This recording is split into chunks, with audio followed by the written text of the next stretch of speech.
Hola, ¿qué tal? Bienvenidos, bienvenidas a Espacio Diverso, un programa sobre reflexión y análisis relacionados con los temas de igualdad y no discriminación. Una coproducción entre Justicia TV y el Consejo para Prevenir y Eliminar la Discriminación de la Ciudad de México, el COPRED. El día de hoy trataremos un tema fundamental para crear una sociedad incluyente, una sociedad igualitaria, y es el de educación inclusiva. Y para ello contamos con 3 invitadas expertas en estos temas. Nos acompaña Susana Gómez, cofundadora de Coalición de Personas Sordas AC. Muchas gracias por acompañarnos, Susana. Gracias a ti por invitarnos.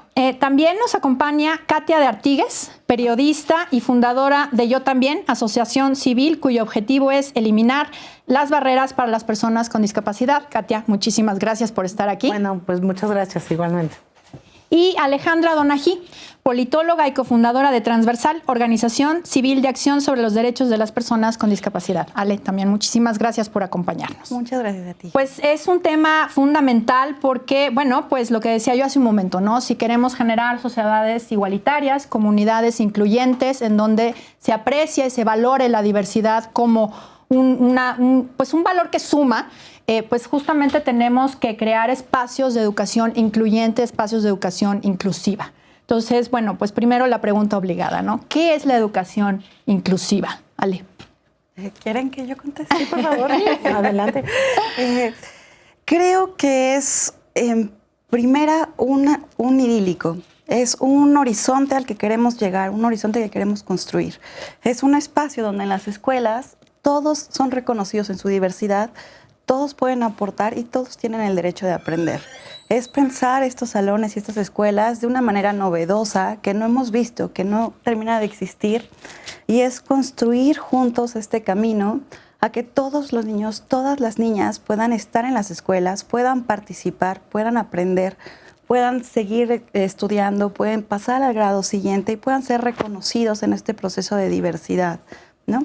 Actualmente un poco de lo que sucede es que no todas ni todos pueden estar en la escuela. Una vez que vemos las cifras y que vemos la realidad, es que muchos niños y muchas niñas quedan fuera de las escuelas, quedan excluidos de sus procesos y tienen muchos espacios específicos donde el sistema los excluye, ya sea en la participación directa dentro del salón o a la hora de inscribirse, de matricularse, de poder cambiar al siguiente grado. Entonces la educación inclusiva es, por una parte, un derecho, pero a su vez es un sueño de que requiere la participación de todos para que verdaderamente todas las niñas y todos los niños puedan estar en las escuelas y puedan aprender a participar entre ellos.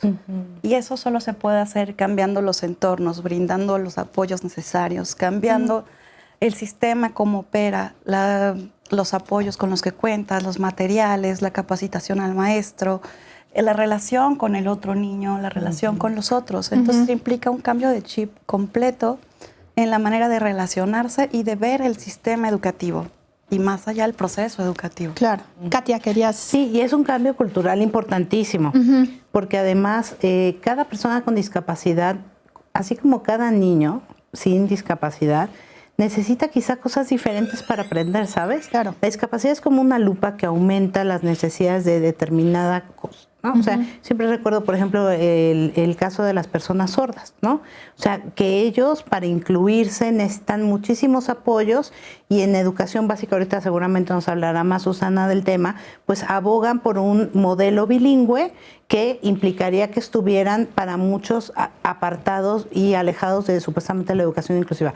Pero la educación inclusiva no se puede dar sin apoyos que se llaman ajustes razonables o al currículum, y se tiene que pensar en lo que la persona, ya sea el niño, el niña, el adolescente, necesita, y el sistema se tiene que adaptar a la persona, lo cual implica, como bien decía Alejandra, un cambio de chip terrible. Bueno, maravilloso, pues. Sí, ¿no? Sí, terrible en el sentido de lo grande. Trabajo, de lo que hay que hacer, ¿no? Claro. No, pues es un reto, ¿no, Susana? Lo que pasa es que, por ejemplo, ahora que decía todo lo que se necesitaba, estaba yo pensando como en las etapas para transitar, ¿no?, a la educación inclusiva. Entonces, por un lado tenemos toda esta anuncio y difusión que se hizo sobre la gran reforma educativa. Sí. Y entonces ahí partimos en el ámbito de la letra, cómo quedó lo que es la reforma educativa, ¿no? Sí. Y entonces tenemos un enunciado en el artículo 3 de la Constitución en donde se habla de educación inclusiva, E incluso se agregan otros apartados de que se necesitan los ajustes razonables y se agregó medidas específicas, ¿no? Y entonces desde ahí también vemos cómo incluso somos un poco incapaces, o en la técnica legislativa, ¿no? En el Senado, fueron un poco incapaces de plasmar verdaderamente lo que sería la educación inclusiva y cómo todo lo que acaban de decir se puede reducir a unos cuantos enunciados, sin que esto luego restrinja en la práctica, ¿no? O en las acciones concretas el ejercicio de acceso a la educación. Y ahorita me gustaría retomar, por ejemplo, lo que decía Katia sobre los ajustes razonables, los apoyos, porque lo que sí creo es que también hay como una tremenda confusión para identificar qué es eso. O sea, cuando nos referimos al ajuste razonable y al apoyo, ¿qué es eso de ajuste razonable? ¿No? O sea, ¿o qué es eso de accesibilidad? Y lo que a mí sí me preocupa es que creo que el tema del ajuste razonable se ha trivializado un montón. O sea, de pronto todo es ajuste razonable. Y cuando uno voltea y ve la convención y la lee, no, o sea, en realidad hay como una serie de medidas de accesibilidad, por ejemplo, y luego está por ahí este concepto de ajuste razonable que a mí me parece también importante que se problematice. O sea, la propia definición del ajuste razonable preocupante porque habla de que son medidas que se tienen que adoptar sin que causen una carga indebida o desproporcionada. Entonces, bajo esa lógica, nos pueden decir que no hay recurso, por ejemplo. Claro. ¿No? Entonces, ¿cómo en esa redacción se puede interpretar como que la accesibilidad y el derecho se puede reducir a esa implementación de ajuste razonable? Y para retomar la educación bilingüe, a nosotros nos preocupaba que se quedara así y que no se mencionara algo más, y por eso empujamos que se hablara de medidas específicas, porque podía pasar que nos dijeran, bueno, para los sordos intérpretes, y ya, está el ajuste, ¿no? O la medida de accesibilidad.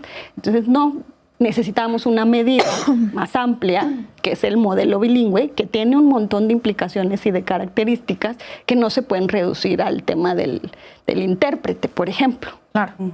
Sí. Sí, no, bueno, y decíamos hace un momento, ¿no? Es un reto muy grande porque justo como decía Katia hace un momento, o sea, el sistema tiene que adecuarse a los niños y a las niñas. Y entonces, precisamente a la hora de adecuarse a cada una de las necesidades que tienen los niños y las niñas con discapacidad y sin discapacidad. Y a los jóvenes y a los adultos. Por supuesto. Porque además esta reforma habla del derecho a la educación superior de todos. Así es. Y todas. Sí, entonces... Sí, no solamente son niños. Digo, pensando, claro, fue un... No, que pasa es que también es muy común hablar siempre de que se habla de educación sí, exacto. No, y siempre que se habla de educación pensamos en niños, ¿no? Pero sí, efectivamente, la idea aquí es hablar de educación en un sentido mucho más amplio. Y no constante, para la vida. En el caso de personas con discapacidad... Sistemas escolarizados. Sí. No, pero además es constante para la vida. O sea, por supuesto. En ese sentido, las personas con discapacidad necesitan educación a lo largo de, como todos lo deberíamos tener, la verdad, pero más a lo largo de toda la vida para poder integrarse a trabajos, para poder ser autosuficientes, para poder vivir en comunidad, ¿no? Es más amplio. Sí, en eso sí, el sentido del derecho a aprender no puede restringirse a la escuela, pero sí creo que una de las partes fundamentales es este primer inicio, este entronque al sistema educativo nacional. Sí, creo que es una de las primeras barreras que justo marca el proceso de exclusión a lo largo de la vida. Así es. ¿No? Sí. Entonces creo que es como el primer escaloncito que hay que problematizar, como dice Susana, esa es como una primera respuesta. Sí, y con esta reforma que estaban mencionando, se aterrizó, digamos, una obligación que teníamos ya que venía desde la Convención sobre Derechos de las Personas con Discapacidad. En su opinión, ¿se aterrizó bien o no? ¿Quedó corta? Aterrizamos forzosamente. ¿No? ¿Por qué? Primero, porque bueno, si vemos como todo el proceso, ¿no? Que está la reforma educativa. Entonces, de ahí ya cuando uno lee el anuncio de educación inclusiva, dices, bueno, pues nos puede servir ya como se quede, ¿no? Y luego viene la ley. Cuando uno ve la ley, y además si recordamos toda esta dinámica que hubo de si especial no, si los que decían que se tenía que mantener, y los que decían no, es que tiene que ser inclusiva, pero además también me parece que había una tendencia a pensar, cada vez que decíamos especial, inclusiva, a pensar en estos modelos de círculos, como si fueran eso, ¿no? Esos modelos aquí, de aquí están todos, y ya, ¿no? Entonces, no, o sea, Sí, son modelos que de manera muy simple sirven como para explicar ese ideal que queremos. ¿Cómo está ahorita? Pero o bueno, ¿cómo estaba la educación, digamos, hasta este momento? Y lo digo para que a lo mejor quienes nos están viendo tengan como mucho mayor claridad sobre estos modelos que estamos diciendo justamente que eran como separatistas, ¿no?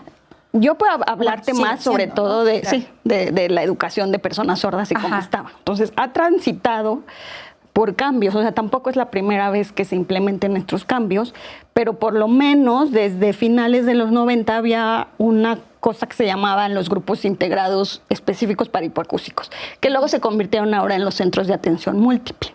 Lo que sucedía en esos centros es que iban niños a las escuelas eran grupos muy pequeños, pero todos con la misma discapacidad, ¿no? Entonces tenías grupos de sordos, grupos de ciegos, grupos así. Y eran grupos muy pequeños. Para el caso particular de sordos, el modelo de lengua de señas no existía. O sea, ni siquiera se hablaba, es más, se les negaba que se hablara en lengua de señas, ¿no? Se implementaba la enseñanza, pero más bien en otros espacios, ¿no? Por ejemplo, de sociedad civil o externos, pero no dentro del sistema educativo. Y entonces así funcionó. Luego empieza la ola de la inclusión, porque además se malentiende la inclusión, y entonces se empiezan a juntar otra vez niños de diferente discapacidad en diferentes ámbitos, y entonces las escuelas se tienen que volver inclusivas, y entonces las aulas tienen que recibir niños de cualquier discapacidad, y los maestros tienen que responder, ¿no?, a las necesidades como puedan, porque no tampoco se les dan las herramientas, ¿no? Entonces, más o menos, digamos, de manera muy simplista, porque tampoco es así es que han funcionado. Y ahora que se habla como de manera un poquito más seria, ya con esta reforma de qué sería la inclusión, me parece que sí se ha empezado a cuestionar más, que no nada más es esos circulitos, ¿no? Mételos todos aquí o ten otros circulitos por acá separados, ¿no? Sino que hay que pensar cómo esos, como decía Katia, cómo se encuentran, si son medidas temporales, cómo van dialogando entre esos, ¿no?, modelitos para que funcione. Entonces yo diría, fue un aterrizaje forzoso en un aeropuerto sobrepoblado.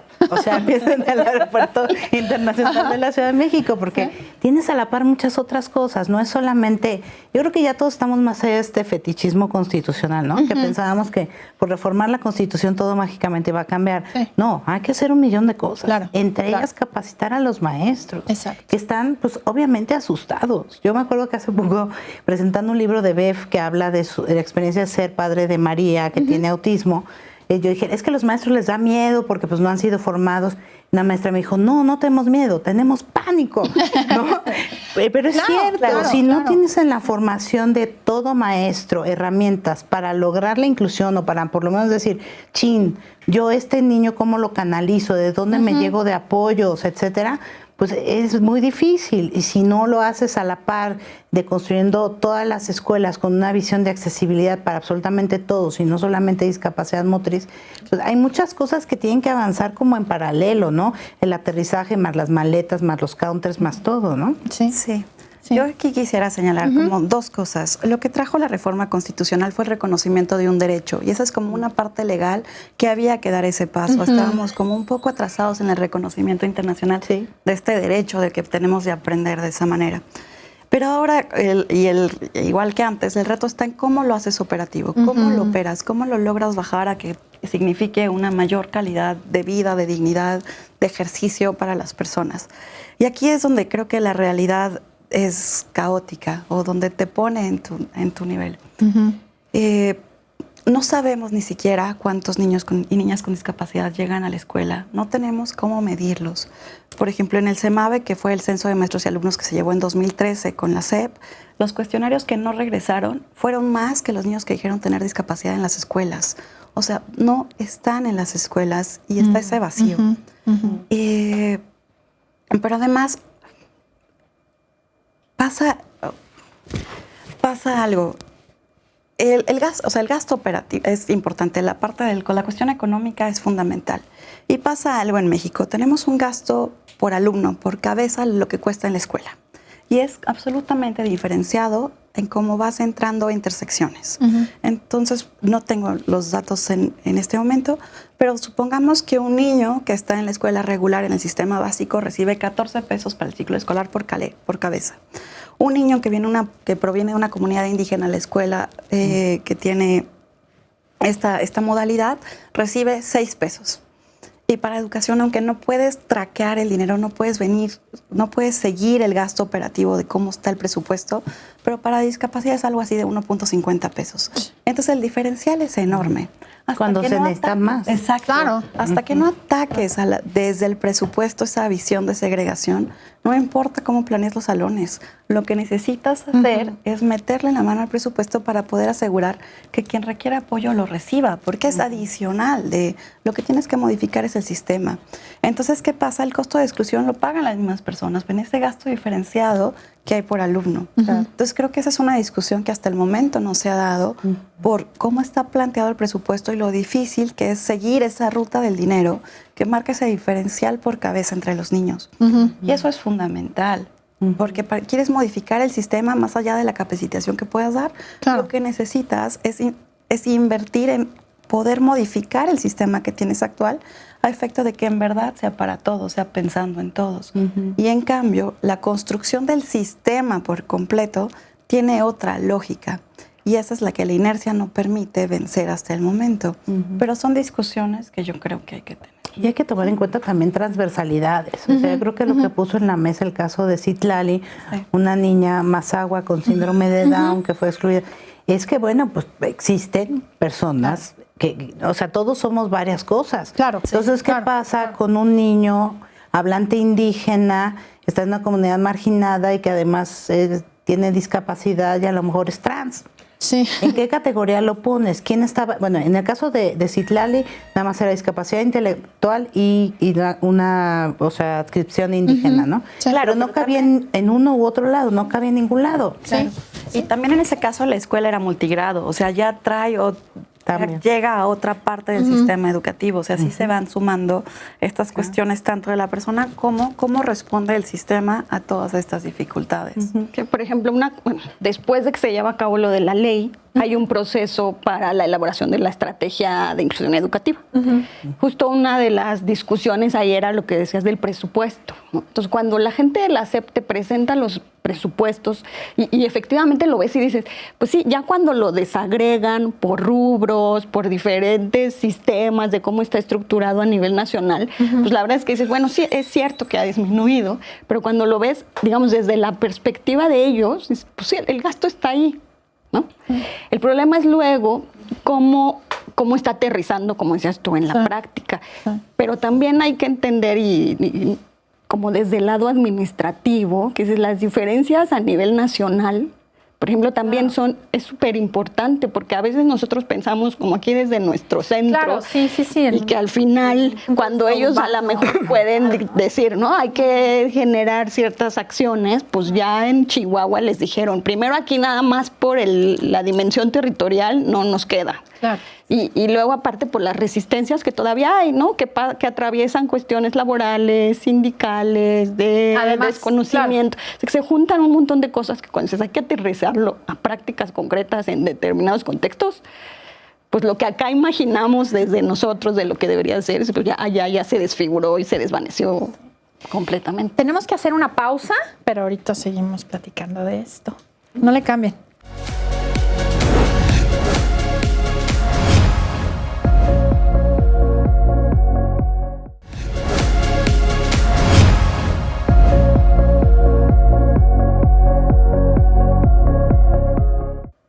Hola, ¿qué tal? Estamos de vuelta aquí en Espacio Diverso y estamos hablando sobre educación inclusiva.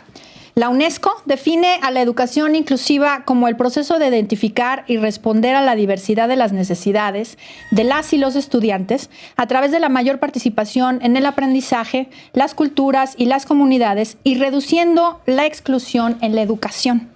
Así es que, bueno, pues nos quedábamos un poco con el tema del presupuesto, el tema de cómo realmente podemos aterrizar esta reforma. La reforma fue declarada constitucional, discúlpenme, el día 15 de mayo de 2019. Y fue una reforma, una gran reforma educativa. Digo, no fue el único tema que se incluyó en la reforma, pero que esta cuestión de incluir como un principio de la educación en México, la educación incluyente como principio general para dar cumplimiento a la convención, pues generó una enorme discusión, sobre todo entre la sociedad civil dedicada a los temas relacionados con las personas con discapacidad. ¿Qué sigue después de la reforma? ¿Qué ha seguido más bien después de la reforma? Pues un poco las mesas que relataba Susana en algún momento. Sí. La propia reforma constitucional tenía en transitorios, mandataba, ¿cómo se dice? Bueno, estamos en Justicia TV, aquí sí podemos decir, mandataba hacer 3 estrategias, ¿no? La de educación inicial que no estaba, educación inclusiva y... Mejoramiento de normales. Algo así. Pero no sabemos si estas 3 están ligadas y se hablan entre sí. Cuando es muy importante que estén ligadas y se hablen. Digo, porque tenemos que pensar en la educación de una persona desde que entra a la educación inicial y cómo va a terminar en la educación superior y de ahí cómo se liga con el trabajo para que se ligue con el... ¿no? Claro. Es decir, es un camino que no hemos pensado. Yo siento que hay muchos esfuerzos como desarticulados entre sí cuando, bueno, todos sabemos que la educación es como el proyecto que hará avanzar en muchas cosas, incluyendo... valga la redundancia, la inclusión de personas con discapacidad y otro tipo de diversidades, pero tenemos que hacer ese camino y nos vamos a tardar una generación o 2. Sí. Yo no veo que además de estas mesas de trabajo y todo, que haya una estrategia clara. ¿No? Se está haciendo la reforma, las normales, etcétera. No sabemos si se tiene contemplado ya los distintos, materias de inclusión, cómo se está ligando, pues perdón, pero con la sociedad civil que sí lo ha hecho durante años, ¿no? Después del memorándum del 14 de febrero del año pasado, el presidente, de que el gobierno no trabaja con organizaciones de la sociedad civil, a mí me preocupa mucho también. Sí. Sí, ¿no? Y además es importante mencionar que la reforma incluyó un transitorio en donde se obligaba a presentar una estrategia nacional. Sí. ¿Qué pasó? Pues yo quisiera regresar tantito a algo que dijo Katia. No solo es que estas 3 estrategias necesitan comunicación entre ellas, es que la misma de inclusión ha dejado partes separadas. Por ejemplo, de una lectura que hice de la estrategia, no trae género. Entonces todavía no sabemos cómo operar estas intersecciones, ¿no? Porque sí, es inclusión, pero no solo es una cuestión de discapacidad. Se tiene que ver otros puntos específicos. Y no podemos dejar atrás a las niñas con discapacidad o a las mujeres con discapacidad que ya sabemos que están hasta atrás, ¿no? Entonces esas pequeñas estrategias, más allá de que deberían ser un esfuerzo coordinado que aglutine todas estas necesidades, dejan de lado incluso parte de su propia gente, como diría yo, ¿no? Más allá de que yo desconozco el punto en el que estén operativas ahorita. Sí. Lo que pasa es que desde la propia, para esta estrategia se llevó una serie de mesas que además justo también casi para que se invitara a participar a sociedad civil, o sea, casi fue así de a codazos para que podamos participar, ¿no? Entonces, solo se contempló a personas con discapacidad, ¿no? Asociaciones relacionadas con el tema de discapacidad para hacer la estrategia de inclusión educativa. Pero por supuesto que hubo unas voces de fuera que decían, oye, es que no, cuando estamos hablando de inclusión, lo que decía Don Ajín, no es que nada más es discapacidad, ¿no? ¿Cómo estaban? Pero, por ejemplo, quienes íbamos de discapacidad, nunca se abrió el diálogo, por ejemplo, con comunidades indígenas. O con quien iba pensando, por ejemplo, en cuestiones de género, como para poder de verdad hacer una estrategia transversal, ¿no? Entonces ahí, en el caso de, por ejemplo, la comunidad sorda, siempre es así como, mejor nos pegamos con las comunidades indígenas, porque acá sí hay un entendimiento de lo que son las diferencias lingüísticas, ¿no? Y en la SEP, pues dices, no, porque tú te corresponde acá, discapacidad auditiva. Dices, oye, pero lo que pasa es que si dialogamos con las comunidades indígenas y donde allá ya se atrevieron a hablar de bilingüismo y además a ponerlo, pues podemos generar una estrategia mejor, ¿no? Y entonces, no, te toca acá. Y de este lado, por ejemplo, se ha negado muchísimo, es como una cosa de miedo si ponen bilingüe y siempre le ponen lengua de señas y español.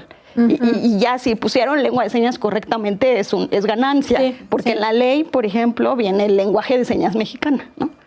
En un apartado, en otro viene bien, pero hay una resistencia, pero porque no se abren estos diálogos y también es como esta inmediatez en la que tenemos que responder a los tiempos y que no, esto sabes que si de verdad estamos pensando a futuro, pues tendríamos que darnos unos plazos mayores, ¿no? Y de tratar de ir negociando cómo se puede ir, incluso esa estrategia, modificarla.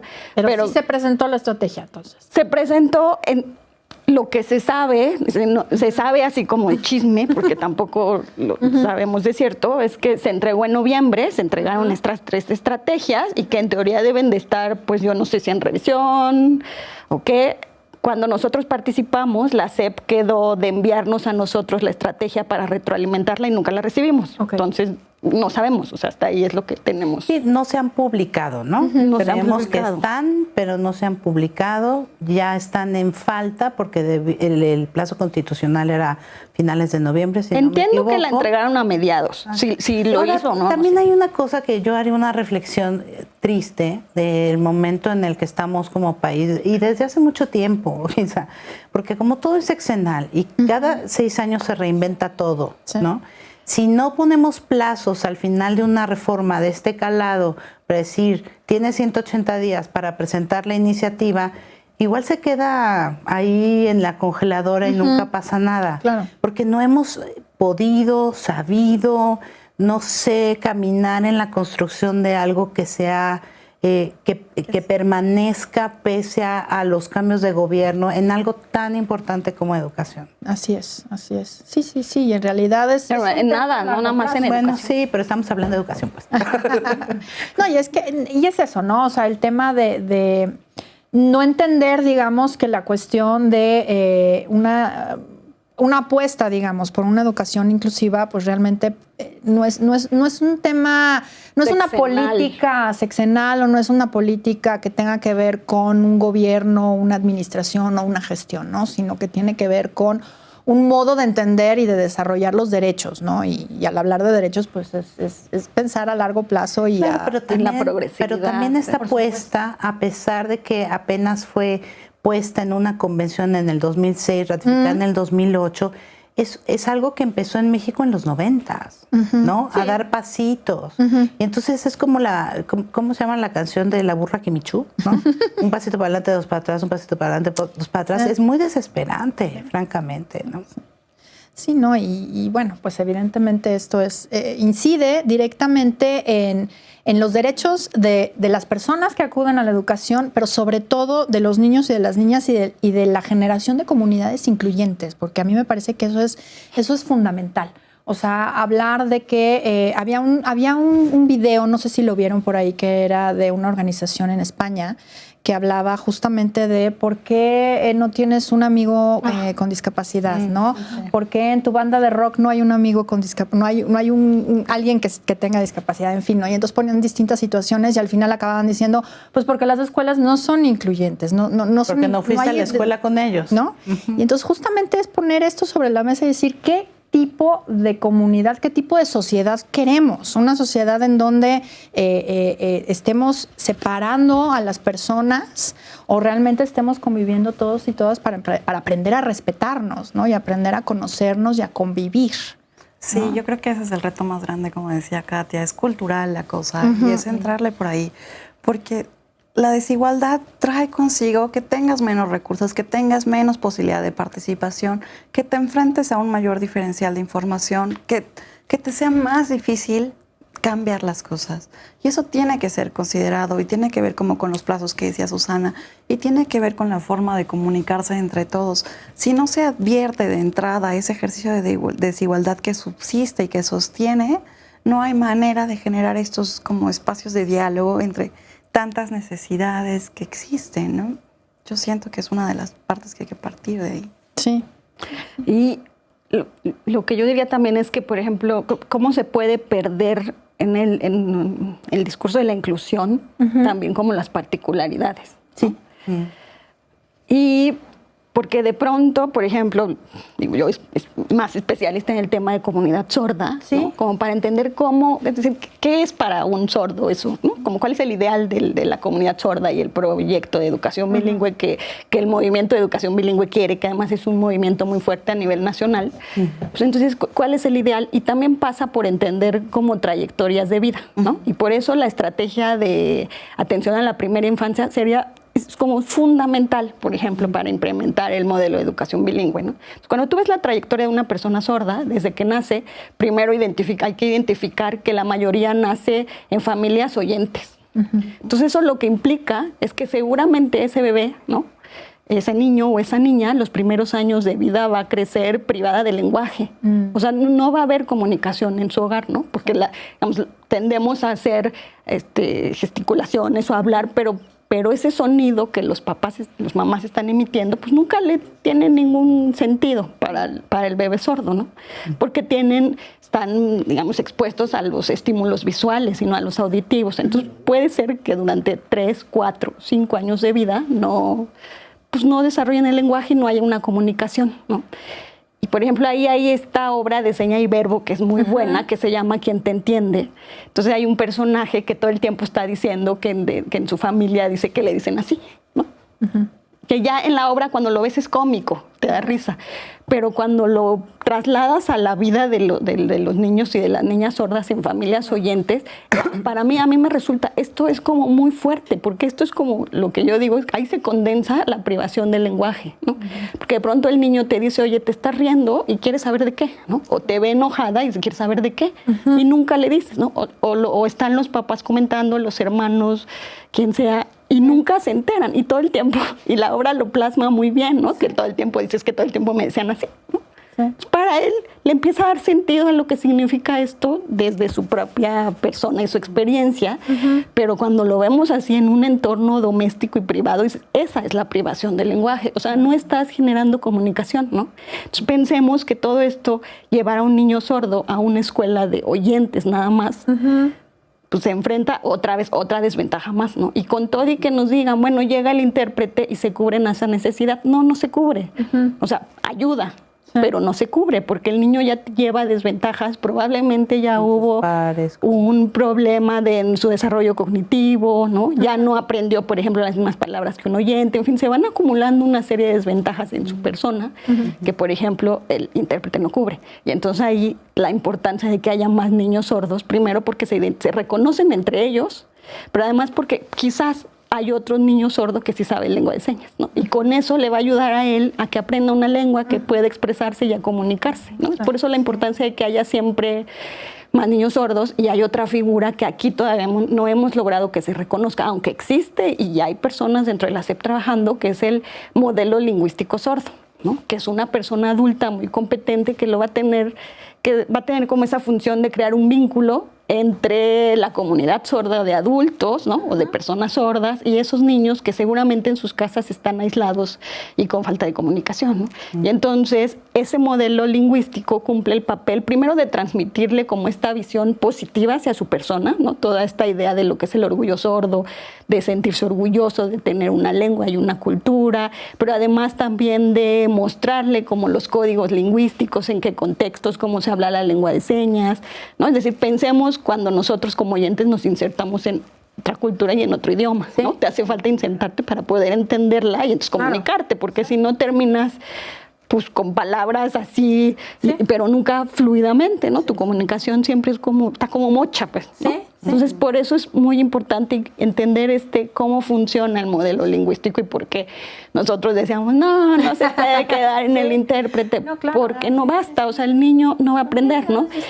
Y dependiendo también en la etapa educativa, ¿no? Porque luego en la preparatoria se complica y en la universidad todavía más, porque tenemos aquí, digamos, pensando en estas 3 estrategias, aquí entra la importancia de la estrategia de las normales. Tampoco se ha reconocido la figura del intérprete educativo, por ejemplo. O tampoco se le ha dado seriedad a la enseñanza de la lengua de señas, ¿no? Creo que hay un semestre por ahí, pero no se han incorporado maestros sordos para que se pueda mejorar. Y entonces el problema en los niveles, por ejemplo, preparatoria, universidad, es que puedes tener intérpretes que no estén lo suficientemente preparados para interpretar o que pueden ser muy competentes en lengua de señas y para interpretar, pero que no sean competentes en los conocimientos que está diciendo el maestro. Sí. Y entonces ahí pues no puede interpretar un tema que no conoce. No, claro. Y todo eso se va a reflejar en el alumno, ¿no? Y entonces ahí pues reprueba, ¿no? Porque no está recibiendo los contenidos que el docente está diciendo. Entonces cuando entiendes así... Es un mundo enorme. O sea, ahorita Susana muy elocuentemente nos cuenta el caso de las personas sordas. Y luego las personas con discapacidad múltiple, que son varias, ¿no? Y luego lo juntamos con que son diferentes tipos de discapacidades interseccionales y pueden ser indígenas y niñas. O sea, estamos hablando de un universo muy grande con necesidades muy específicas que sin embargo caben dentro de una estrategia de inclusión. ¿Cómo lo vamos a hacer? Exacto. Claro, porque además falta la otra parte. Una cosa son las personas y estos niños y niñas y mujeres y hombres que quieren aprender, y otra es cómo está el sistema y qué nos está diciendo lo que sabemos de y entonces ya llegas a un mundo caótico. Y que además de por sí el sistema educativo nos impone a todos un modelo de aprendizaje que no necesariamente todos encajamos, digamos, ¿no? Cada niño, cada niña, las evaluaciones son otro tema. Exacto. Por ejemplo, no puedes evaluar igual. No, claro. Entonces, sí, pone un reto gigantesco. Vamos a hacer una pausa y ahorita seguimos platicando sobre esto. No le cambien.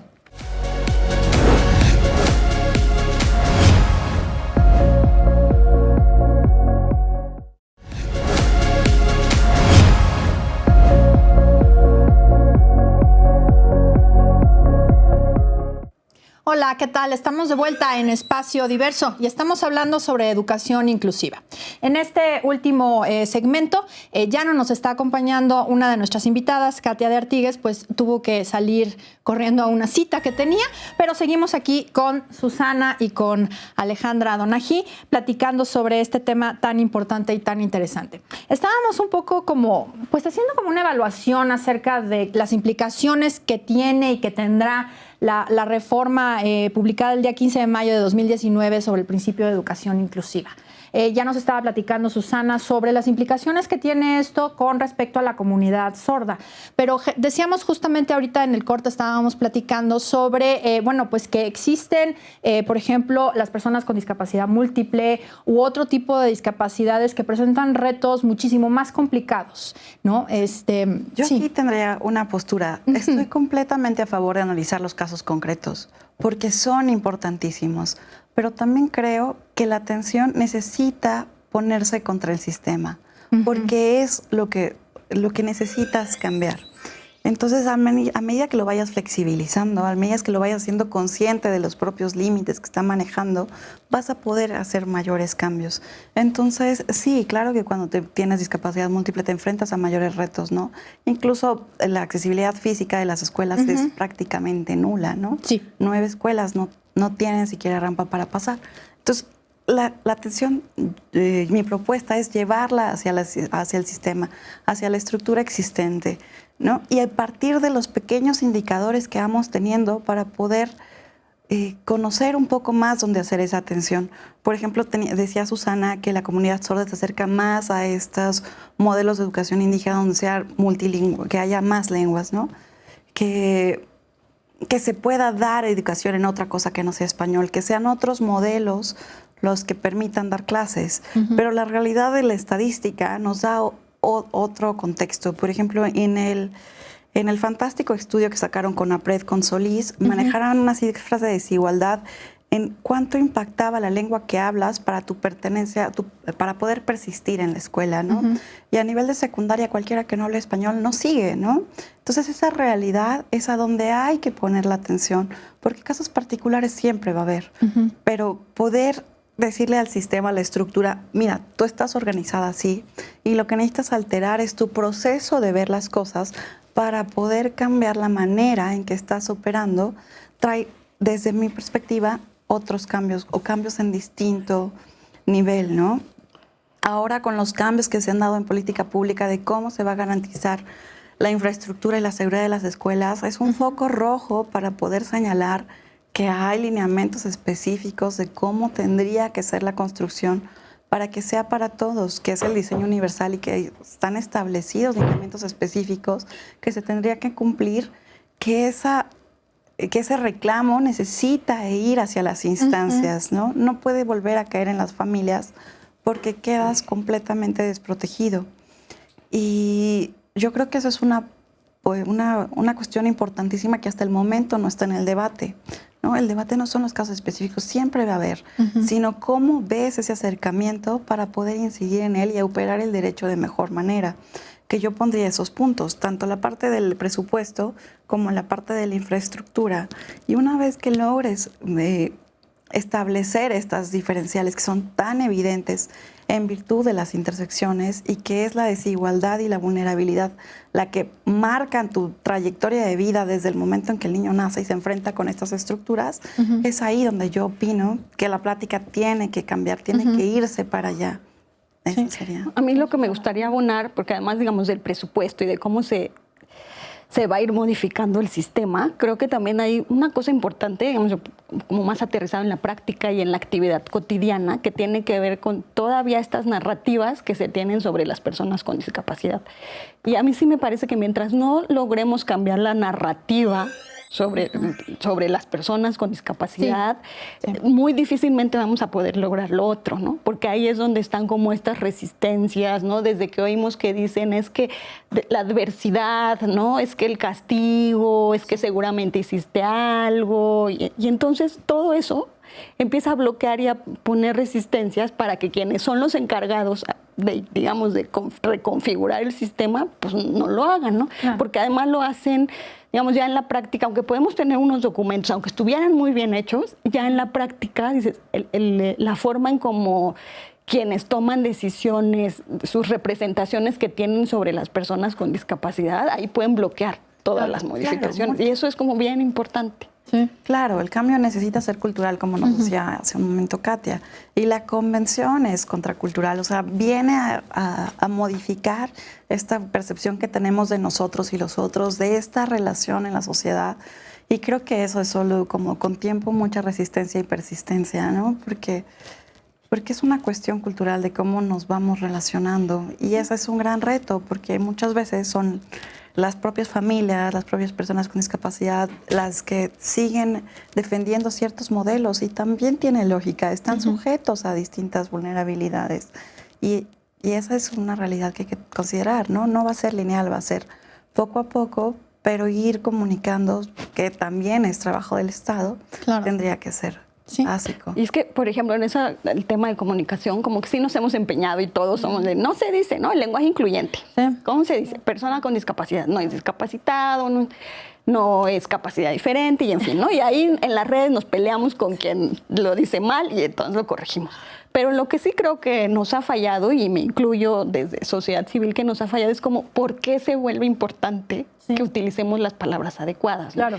Y seguramente no vamos a tener impacto ya en los adultos, ¿no? Porque ya tienen una configuración de cómo representar a las personas con discapacidad. Pero si empezamos a trabajar el tema desde los niños chiquitos, las niñas chiquitas, o sea, la implicación que tiene para la representación que nos hacemos de los otros, decirle persona con discapacidad, o como los sordos dicen, yo soy sorda y sordo y ya, ¿no?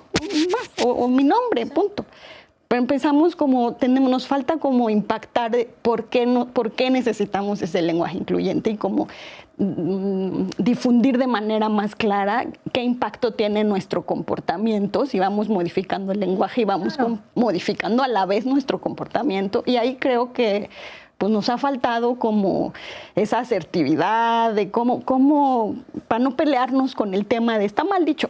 Bueno, ya lo dije, pero no cambiaste pero no entender por eso qué, me parece que nos ha costado también trabajo de cómo hacerlo. Y sobre todo visibilizar que cuando se habla de discapacidad, se habla de un mundo, o sea, es un universo de cuestiones, digo, porque muchas veces se habla de discapacidad y entonces se piensa en rampas, ¿no? O en un elevador. Bueno, es que y entonces, con eso ya se resolvió el problema, ¿no? Pero pues no, evidentemente estamos hablando de muchas cuestiones y de pues sí. Claro, pero no es, o sea, no es solo que las personas con... Perdón. No, adelante, No es por solo favor. que las personas con discapacidad sean diversas, es que no hay una sola normalidad. Exacto. ¿No? O sea, es como... Sí. El problema viene desde ahí, desde considerar... Todos somos diferentes, no es que las personas con discapacidad sean esta multitud de diferenciadas, ¿no? Sí. O que haya distintas cosas, es que no existe una única normalidad. Claro. Y ese sería como el primer punto que tenemos que considerar, y eso es lo bellísimo del último amparo que resolvió la Corte sobre capacidad jurídica. Esa parte que está en la sentencia, yo la adoré, es todos somos diferentes y eso está bien. Claro. ¿No? O sea, en lugar de señalar las multitudes de posibilidades que hay de discapacidad, centrémonos que no hay una sola normalidad, ¿no? Todos somos diferentes y eso está bien. Y esa es una cosa fantástica de la Corte que acaba de sacar. Supuesto. Y eso cambia paradigmas. Sí, ¿no? sí, que podemos aportar desde distintas perspectivas y desde distintas realidades, porque también pasa un poco por el tema de la productividad, ¿no? O sea, la idea de que una persona con discapacidad no es productiva, luego entonces, pues, ¿para qué no es escuela? exitosa, ¿No? además. No va a ser exitosa, no va a ser productiva, productiva, no se va a poder insertar, digamos, en esta vida económica de producción. Y entonces, pues, ¿para qué pensar en educación? ¿Para qué pensar en inclusión? ¿Para qué, no? No, y ahora que mencionas eso, quiero comentar dos anécdotas que además son muy tristes en este sentido, de si no van a ser productivos, ¿para qué? Nosotros luego siempre tenemos el conflicto con quien le pone implante coclear y le apuesta todo a eso, pero pues, no está todo en el implante coclear. Y tenemos dos casos pensando en lo que decía Alejandra, de cómo vamos eliminando todo esto y de que está bien, ¿no?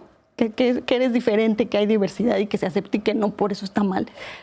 ¿Cómo desarticulamos eso en el ámbito doméstico y en el ámbito familiar? Es súper complicado, ¿no? ¿Y a qué voy? En alguna ocasión en discusión con quien apuesta todavía por las terapias oralistas y nosotros no, porque la lengua de señas, había una familia que decía, es que yo me conformo con que mi hija vaya a comprar tortillas, ¿no? Y nosotros jalándonos los cabellos, no, nosotros queremos que haga lo que ella quiera hacer, a lo mejor es eso, pero que no la limites tú a que va a ir a comprar tortillas, ¿no? Que conforme ella se vaya incorporando al sistema educativo, tenga las oportunidades, ¿no? Y otro caso igual, y además eran aquí en la Ciudad de México, ni siquiera eran casos ¿no? En zonas alejadas, y entonces era, no, es que nosotros ya decidimos que vamos a poner una tienda y se va a dedicar a la tienda. Y entonces nosotros así, no, pero mira, acércate aquí, porque sí, claro, el entorno nos presenta todas las dificultades y al contrario, y a veces las instituciones en lugar de medio abrirte tantito, te ponen ¿no? el pie y entonces para encontrar oportunidades, pero por ejemplo ahí justo es como descansan, como también en el ámbito doméstico cuesta muchísimo desarticular, ¿no? Estas ideas de lo que es exitoso, de lo que esperas, de la idea preconcebida que tienes de tu hija o de tu hijo, de cómo tiene que ser cuando adulto, y eso es súper difícil. Sí, pues pasa todo por este cambio, ¿no? Sí, yo estoy completamente contigo, Susana, pero también es que las familias se han quedado sin apoyo con toda la carga estructural y con toda la desigualdad la viven, ¿no? O sea, la transferencia de recursos, la necesidad de cuidar, el tiempo que impacta, los altos costos de pagar todos los apoyos y mecanismos que se van necesitando. O sea, toda la atención está... Sí, cuando yo me refería, por ejemplo, a desarticular, es justo que tendremos que tener un sistema, todo que esté impactando desde que nació, desde que dieron el diagnóstico, ¿no? Que desde ahí es como, el diagnóstico de un niño sordo, ya con todo y el tamiz auditivo, pueden pasar 10 años y no hay un diagnóstico, y hemos visto casos, ¿no? Entonces, ¿cómo empezamos a articular todo el sistema para que se desarticulen todas estas ideas, pero no se van a lograr nada más como con mensajes de el lenguaje incluyente, ¿no? Sino con acciones concretas. Un acompañamiento a las familias, ¿no? Claro. Porque muchas veces una familia pues no sabe qué hacer, digamos, ¿no? Y bueno, pues depende muchas veces del acceso a la información y del acceso a recursos, ¿no? No, y por eso esta parte de la estrategia de inclusión y la parte de atención a la primera infancia, pues para para nosotros era así como fundamental, Claro. y no la conocemos, ¿no? Digo, entiendo que estuvieron participando ahí la UNESCO y algunas otras asociaciones, pero pues de lado dices, bueno, ¿y cómo será que habrán considerado discapacidad ahí, ¿no? Y contemplado sobre todo el acompañamiento y todo lo que tiene que ver, que estos son muy críticos los primeros años de vida, ¿no? Por supuesto. Entonces, ¿cómo se articuló eso? ¿Quién sabe? O ¿quién sabe si se articuló? Sí, sí, sí, sí. No, y bueno, y ahora pues queda la gran duda, ¿qué sigue? ¿Qué tendría que pasar para que realmente esto funcione? ¿Y qué estamos esperando que pase, digamos? Porque queda todavía un gran camino para recorrer, digo, desde la asignación de presupuesto, pero pues el aterrizaje de normativo, políticas públicas, de capacitación docentes, formación docente, cuestión de instalaciones, infraestructura, en fin, ¿qué sigue? Pues yo no sé si como para verlo en capas, ¿no? Porque está la parte legislativa y luego falta ahorita que los estados homologuen su ley de educación, que además ahí es otro rollo cuando que entienden los propios estados que tienen que hacer, ¿no? Y por ejemplo, cuando estuvo la modificación a la ley, el movimiento de educación bilingüe a nivel nacional pues se movilizó, entonces estuvo mandando cartas a sus secretarías de educación para que no se les olvidara contemplar la educación bilingüe. Y las respuestas que recibieron eran súper interesantes porque había quienes decían, a mí no me toca, pero ya se lo pasé a la SEP federal. Solo creo que 2 o 3 fueron respuestas muy positivas que decían, lo vamos a tomar en cuenta y te vamos a llamar, ¿no? Pero de ahí en fuera a todos ya se lo pasamos allá, ¿no? Pues bueno, por un lado está la cuestión como legal, ¿no? De documentos, pero también creo que hace falta voltear a ver a las pequeñas prácticas que sí se han desarrollado en los ámbitos así chiquitos y escolares, que las hay, ¿no? Sí. Pero lo que parece es que no se están, es decir, ¿cómo hacemos que esas prácticas chiquitas, buenas prácticas que se han llevado a cabo en algunos lugares, logren impactar hacia arriba? Y eso cuesta mucho trabajo y a mí también me preocupa que no se reconozcan, porque es, claro, digamos, podemos quejarnos y criticar cómo está hecho este lado, pero lo cierto es que también hay mínimas, pero también hay ciertos ejercicios que valdría la pena retomar, difundir, compartir, que dialoguen entre los docentes y que no se está haciendo. Y esa es una parte, ahora estamos en esta cosa de la economía creativa y co-creamos juntos. Y dice, oye, la SEP, ¿por qué no estás co-creando con estas iniciativas, ¿no? Para que se difundan y con sociedad civil también? Digamos, lo que se esperaría en una cosa ideal es que pudiera abrirse el diálogo, pero que también creo que deberíamos de cambiar en esperar, ¿no? Estos plazos, porque sabes que estos plazos no nos dan, o sea, yo creo que si algo nos pudiera dar esta dichosa cuarta transformación, es que dejemos de medir en términos de consultas, listas de asistencia, ¿no? Vinieron 400 personas, sí, pero no obtuvimos nada, ¿no? Hicimos 1000 foros, ¿no? O sea, ¿por qué no nos dan evaluaciones que sean más ricas y más cualitativas? Sí. Y no numéricas, ¿no? No sé, eso es lo que yo esperaría. Sí. Sí, creo que los retos son muchos y la estructura es complicada.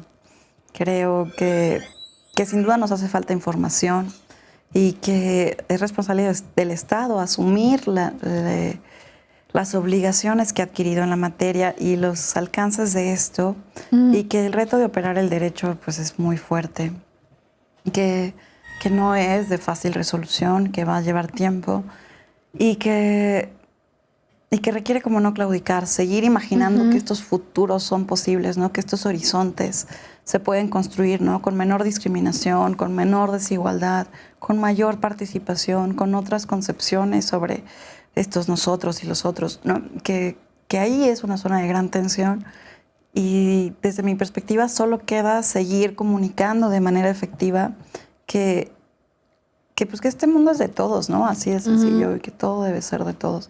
Aunque trae grandes retos en lo concreto, partir de esas ideas, ¿no? Sí. Creo que la SEP tiene un gran boleto en cuanto a hacer la educación y creo que tendría que tener muy en claro que tienen que abrir sus puertas y que tienen que abrir la participación.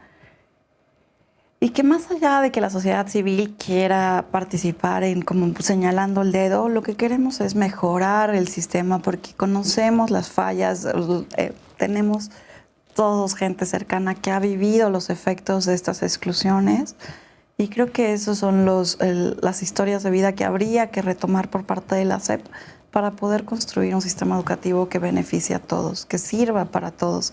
Porque si no, igual que seguimos aprendiendo, ¿no? Seguimos replicando esta discriminación desde el salón de clases que complica todo a futuro, ¿no? Así es. Entonces, así es. Sí, ¿no? Y lo que decíamos al principio, ¿no? Esta generación de sociedades en donde todos somos iguales, pero estamos en circulitos, como decían al principio, ¿no? Y la verdad es que es apostar a sociedades en donde justo la diversidad pues sea vista como algo que enriquece, ¿no? Y que todos somos distintos y está bien ser distintos, ¿no? Pues les agradezco muchísimo habernos acompañado aquí en Espacio Diverso. Este es un tema muy importante al que le estaremos dando seguimiento y pues esperamos que pronto podamos vernos de nuevo acá para platicar sobre los avances de esta reforma. Les agradecemos mucho. Muchos avances. Muchas gracias Esperemos por la que así invitación. sea. Esperemos que así sea. Pues muchas gracias. Les esperamos a la próxima acá en Espacio Diverso.